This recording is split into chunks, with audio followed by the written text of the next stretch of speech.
what are the ways that your institutions are proactive in anticipating your leadership needs before the announcement of a vacancy?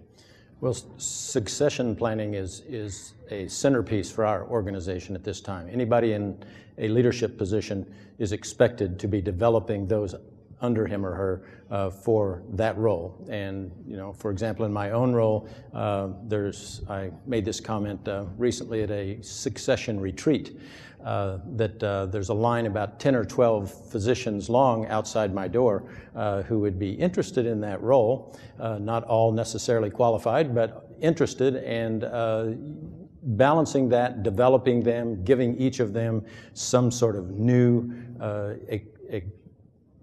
enterprise, some new project program to develop to see what their skill set is, helps you do some of that prioritization. And then we actually sort of use something called a performance potential matrix that puts people in different categories. It's a three by three matrix. And without going into all of that, it's fairly busy. There's basically three areas there that you see in the upper left: the core performers. That is people that are in roles that they're comfortable with and are not necessarily interested in going further in their careers. They're a chairman that's 59 years old and doesn't want to be a chief medical officer or a chief executive officer and so forth. Very important on the right, on the middle, is the pipeline. That is those people that you are developing, that you're moving up into that upper right box, the strategic few, those that are really at the top of their game. You give them a new project, they always seem to knock the ball out of the park successfully.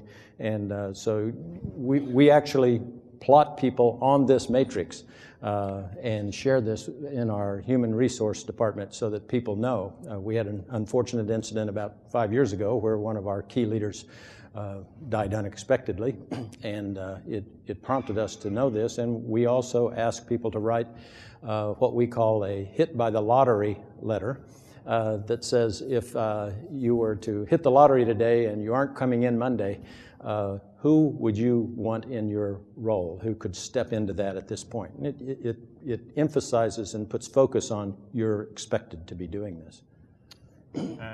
Something else I'd add here is that this isn't a random event. Our colleague Bill Rayburn is in the audience, and Bill has looked at this as a Council of Dean Fellows.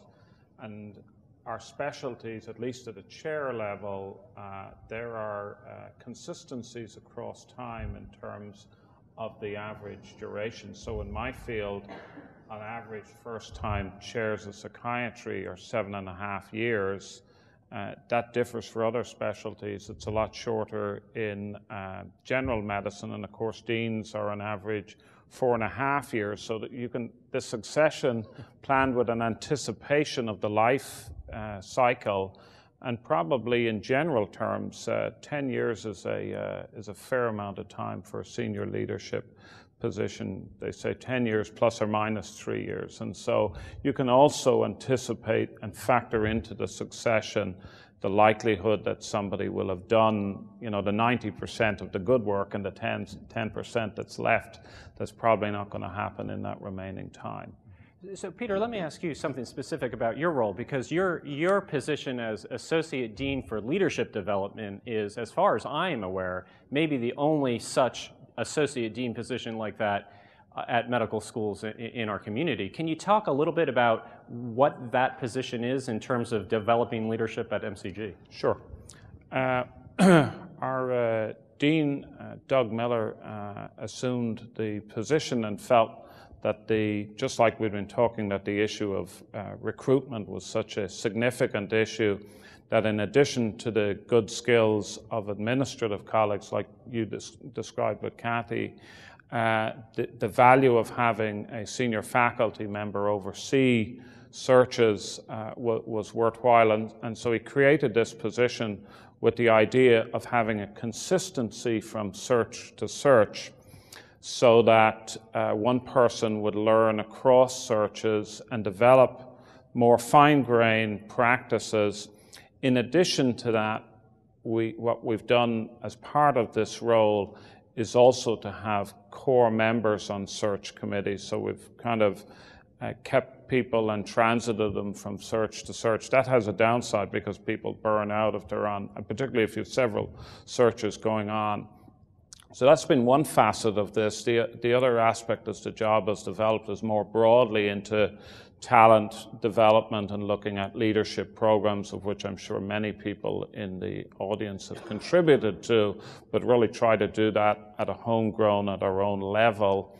And then two other components as this position have matured out is the efforts in terms of doing external reviews of departments, which required our own degree of consistency and hands-on, and then actual strategic planning at an institutional level. And so that's what I do for a little bit of pastime. So that's what the position looks like. And Lois, for your institution, Ron described a highly sophisticated assessment of where folks are along a leadership development pipeline that I'm assuming takes some human resource infrastructure to get you to this place. Yes. Your institution, community-based school, not every organization in our community is going to go as far as this, but can you talk a little bit about a community-based school and some of the things that you do to assess leadership development and leadership needs at your institution? Well, I think members of the executive team and the dean's staff are regularly aware of it. And so Mark Penn, for example, who's our Senior Vice President for Academic Affairs, looking at it from the academic side, Jay Williamson from the clinical sciences side, are trying to identify individuals, match them with leadership opportunities in our institution, and also match them for leadership training programs that we have done within the institution and opportunities outside. And so in the past couple of years, for a small institution, we have had a Bishop Fellow with the ACE program, ELAM Fellows and the like. But in addition, and I actually think one of the things that grew out of a very difficult time in our institution when we were going through a reduction in force and the like, in part to try and make sure that communication was working well, we identified a dean's discussion group. And the first group of people that went through that were really taken from middle and senior management throughout the institution, people that had leadership roles or were identified as potential leaders.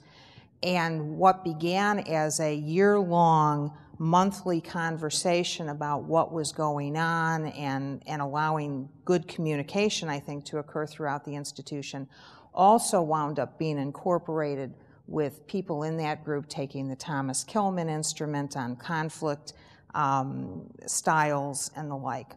That first group was followed by two other groups, and individuals in those groups have continued as a group of fellows, if you will, although we haven't called them fellows, but as a group, and have been very important, not just in our internal leadership development, but because we are community-based, working with our colleague university partners and hospital partners as well. One, for example, from the first class was just named a vice president of the Akron Bioinnovation Institute, or the Austin Bioinnovation Institute in Akron, and I think that the leadership development that she had beginning with that program was instrumental in her ultimate success.